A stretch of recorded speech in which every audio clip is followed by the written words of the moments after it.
Hello everyone. Today I'll be presenting you on the topic energy efficiency in data centers and cloud computing, powering the digital future sustainably.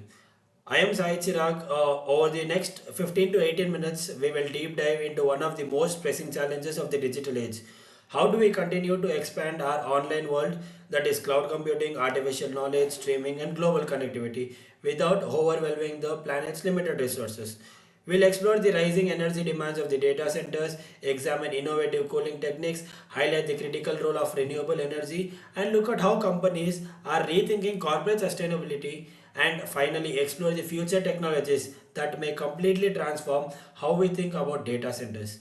By the end, I hope you'll see that energy efficiency in digital infrastructure is not just a technical challenge, but it's a foundation for a sustainable future as well. So let's begin by understanding the scale of this challenge. Our digital world is expanding at an unprecedented pace. So think about every Google search, every Netflix stream, or every WhatsApp message, or every AI model like ChatGPT. Each depends on massive data centers running around the clock. By 2025, the global data center energy consumption is projected to reach around 536 terawatt hours on annually. To give perspective, that roughly is 2% of our global energy electricity consumed. Now that 2% may sound small, but remember that is equivalent to the entire electricity use of some mid-sized countries combined. And by 2030, that figure may double, mainly due to the exponential growth of AI workloads. Training large AI models requires thousands of powerful GPUs running continuously for weeks and sometimes months. So next, one of the biggest challenges with the data centers we see is that heat. Servers generate tremendous amount of heat when operating, and historically cooling them has required nearly as much as energy as running the servers themselves. But instead, seeing heat as a challenge, companies now are reimagining it as a resource. For instance, heat recovery systems can capture and reuse up to 60% of waste heat. This is not only cuts overall facility energy use by 20 to 35%, but also creates new revenue streams as well. In Helsinki, Finland, waste energy and heat from the data centers is pipped into district heating systems, warming thousands of homes during cold winters. Amazon reuses recovered heat to keep its office buildings warm. Microsoft partners with local heating companies to integrate surplus heat into community systems as well. So these examples shows us that data centers don't just have to consume lot of energy, but they can become contributors to sustainable ecosystem as well. So in order to improve the efficiency, first we need to understand how the energy goes into the data system.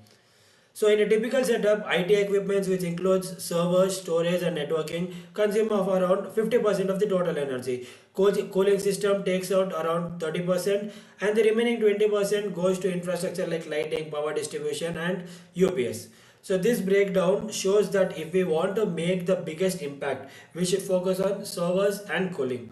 Every small improvement here can save millions of kilowatt hours across thousands of data centers working worldwide. To measure the energy efficiency, the industry uses a metric called as PUE, which is called as power usage effectiveness. So PUE is the ratio of the total energy used by the facility to the energy actually consumed by the IT equipments.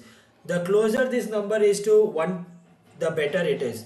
In 2007, the industry average PUE was 2.5. So this meant for every unit of energy consumed by an IT equipment, an additional 1.5 units were wasted on over it. Today, many leading companies have pushed the number down to 1.2 or even below. By 2025, the global average is expected to reach of around 1.5. So this steady improvement highlights how innovation and focus can drive measurable change.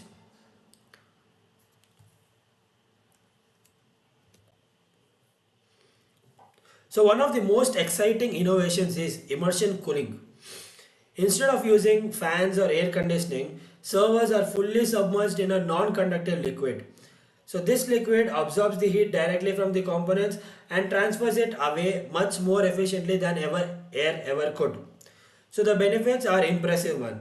PU value as low as 1.05, energy saving up to 37%, support for high density server racks without overheating, elimination of noisy fans and bulkier air ducts.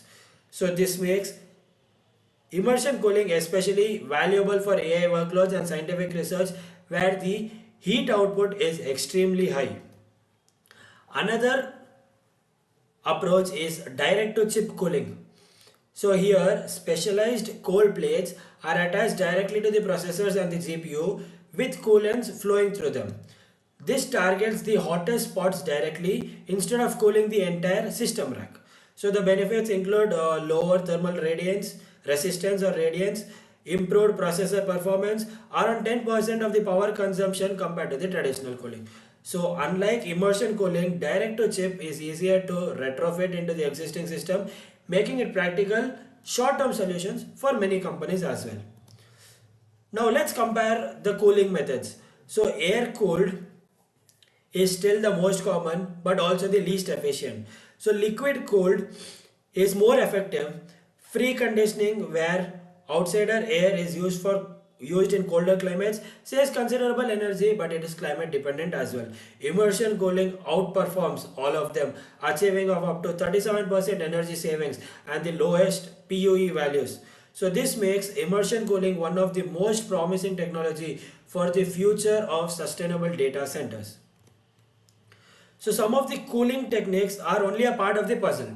So to truly make data centers sustainable, we must focus on how they are powered. So today, many of the leading technological companies are investing heavily in renewable energy resources. For example, solar power in form of rooftop and nearby solar farms can meet up to 25% of the facilities daily energy needs, especially when combined with battery storage systems. Wind power in terms of long-term contracts with wind energy producers give data centers access to stable and predictable clean energy supplies. And the other is the nuclear options. In a groundbreaking move, Google signed its first contract agreement to use small modular nuclear reactors, a bold step towards ensuring clean and consistent power. By 2024, technological companies collectively secured over 34 gigawatts of renewable energy capacity, more than any entire other countries generate. So this demonstrates that the tech sector is not only adopting but also leading the clean energy revolution. Another exciting opportunity lies in turning the waste heat into a valuable resource. Traditionally, the massive heat produced by the servers was simply expelled into the air, wasting potential energy. But the new systems can capture and redirect this heat. In residential districts, captured heat can warm thousands of houses, especially in colder countries like Sweden and Finland. In industrial context, heat pumps can upgrade the temperature of low-grade heat for use in manufacturing processes. The US National Renewable Energy Laboratory, that is NREL, uses recovered data center heat for heating the offices and even snow melting in winter as well. So this shift in the perspective, treating waste as a resource, shows how innovation can turn a liability into an asset as well. The next step towards efficiency is integration. Modern data centers are adopting integrated energy management systems that combine multiple energy sources into one intelligent network. So solar panels, wind turbines and local grids all fed into a centralized system. Smart AI driven controllers predict demand, shift loads and optimize storage. The result is that facilities that can achieve 80 to 90% renewable energy usage while maintaining good gold standard of around 99.99% uptime. So this demonstrates an important point, that is sustainability does not mean compromising reliability. With the right system, we can have both clean energy and world-class performance. So the technology giants are setting strong examples of corporate responsibility. Google reduced emission by 12% while expanding capacity six folds. Their custom AI chips are up to 30% more efficient than traditional processors. They operate some of the greenest facilities in the world with an industry leading PUME value of 1.09. When it comes to Microsoft, they have been committed to being 100% renewable by 2025 and carbon negative by 2030. It is also pursuing water positive goals, meaning it will replenish more water than consumes in its facilities. Its Azure cloud is already 98% more carbon efficient than on-premise solutions. When it comes to the AWS, that is the Amazon Web Services, the largest corporate buyer of the renewable energy resources worldwide. AWS aims to reach net zero carbon by 2040 and already powers much of its global infrastructure with solar and wind. These initiatives show that the corporate leadership is essential. When major players make the bold move, the rest of the industry follows. While industry hardware and energy sourcing are vital, efficiency also becomes from the software innovations as well. Server virtualization allows running machines on a single server, reducing hardware need by 60 to 80%. Containerization like Docker and Kubernetes pushes this further by allowing applications to share operating system resources, further improving utilization. Edge computing processes data closer to the user, reducing the need for long distance transmission. This can lower network usage by 75% and cut cost by up to 80% as well. These software based strategies are powerful because they complement hardware solutions, ensuring that every watt of electricity is used to its fullest potential. Now, coming to the most important and booming concept in the current technological industry, that is artificial intelligence. Artificial intelligence is becoming a true game changer in the quest of efficiency. So, the concepts such as predictive cooling, dynamic workload balancing, real-time monitoring, resource forecasting, and others. So, the AI monitors temperature trends and cools only when they are needed, avoiding overcooling as well. So the machine learning shifts workloads across servers to keep utilization high and energy waste low. So the AI can detect anomalies instantly and adjust power to prevent its inefficiency. Smart allocation ensures idle servers are minimized, anticipating future demands instead of reaching late. So overall, AI can reduce energy by 15 to 40%, making it one of the most impactful tools in today's data center toolkit. So coming to the future technologies and the emerging technologies trends, looking ahead, the possibilities are revolutionary. Neuromorphic chips, quantum computing, next-gen immersion cooling with nanofluids, carbon capture system, space-based data centers. So the overview of these topics is that so the nanochips are usually inspired by the human brains. Then the processors could process it up to 10,000 times more energy efficient for AI tasks. Coming to quantum computing, it has the potential to achieve nearly zero energy loss for certain workloads while solving problems with much faster efficiency as well. Coming to the carbon capture systems, imagining a data center that runs clean but actually removes carbon dioxide from the atmosphere.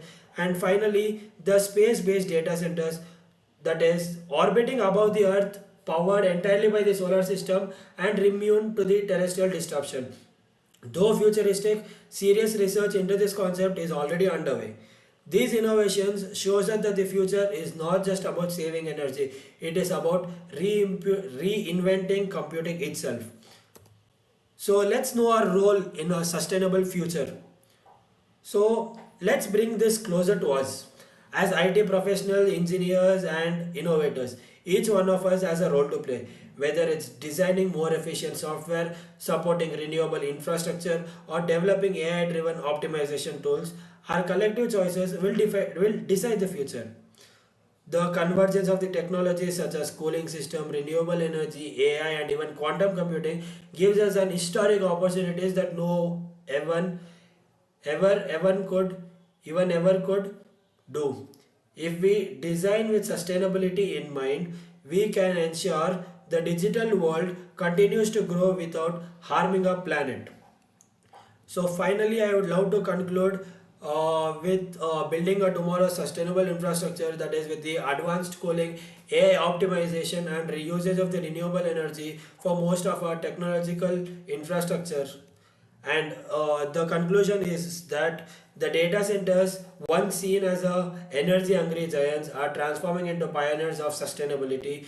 with the aspects such as cooling innovation energy up to 37%, AI optimization cuts energy consumption up to 40%, renewable energy already covers of around 18 to 90% of the needs in advanced facilities.